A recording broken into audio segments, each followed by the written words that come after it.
Yun guys, good afternoon. So, ito yung final nating na gawang July policy matrix based sa salary na binigay ni Bigo, yung adjustment. So, remind ko lang sa lahat na this is for Alas agency only and this is a non-disclosure agreement because ako lang yung gumawa nito based dun sa salary matrix ng Bigo. So, dun natin to binase.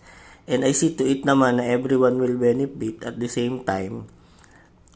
Iga-guide ko kayo kung paano yung mga techniques, paano natin gagawin, paano tayo mag-a-adjust para dun sa bagong policy.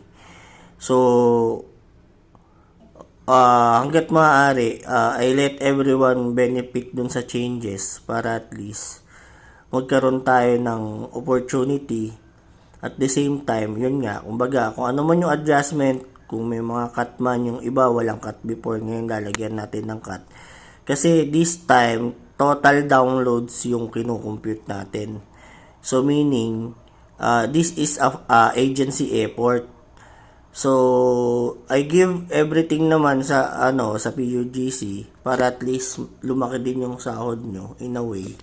And then maghati-hati na lang tayo sa final salary. So yun di-discuss ko sa inyo, inuulit ko, this is for agency natin sa Alas or PH Makoy 2. So yung cut natin this time, it's fixed cut from July. Kung before may iba-iba tayong cut per tier level, this time is fixed na yung cut natin. And maybe this policy will change if magbago yung policy ng Bigo kasi nakadepende lang naman to sa policy ng Bigo. So, sana maintindihan nyo yung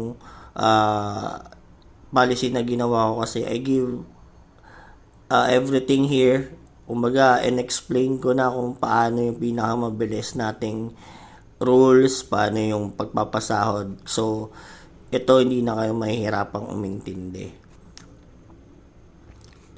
So, sa July, as Bigo said, wala nang live days, time needed, threshold.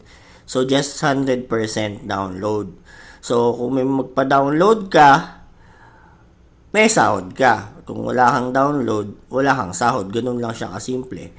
Kung yung iba gusto magpa-beans, pwede naman, additional salary. Kaso, yun nga lang, ang means ng sahod natin, starting this June is download based lang. So, ang magiging agency cut natin for all influencer under this July policy is 3,000. So, yung magbibigay lang ng 3,000 is yung magkakaroon ng 500 USD fixed salary. So, hindi na ako nagbigay ng mas mababang salary dito. Kumbaga, 1:1 to actually lumabas. So, hanggat magbe-benefit kayo dito.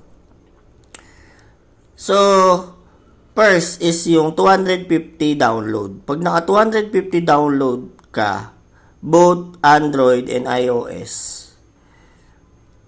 yung salary is sa agency pa lang. Bakit? Kasi, dalawa lang naman yung terms dito eh. It's either na yung salary na una is mapupunta sa inyo or sa agency. So, dito sa ginawa ko, mas benefit kayo dun sa malaki kasi download bonus, buo to eh. Diba? Buo to. Actually, buo. Pero yung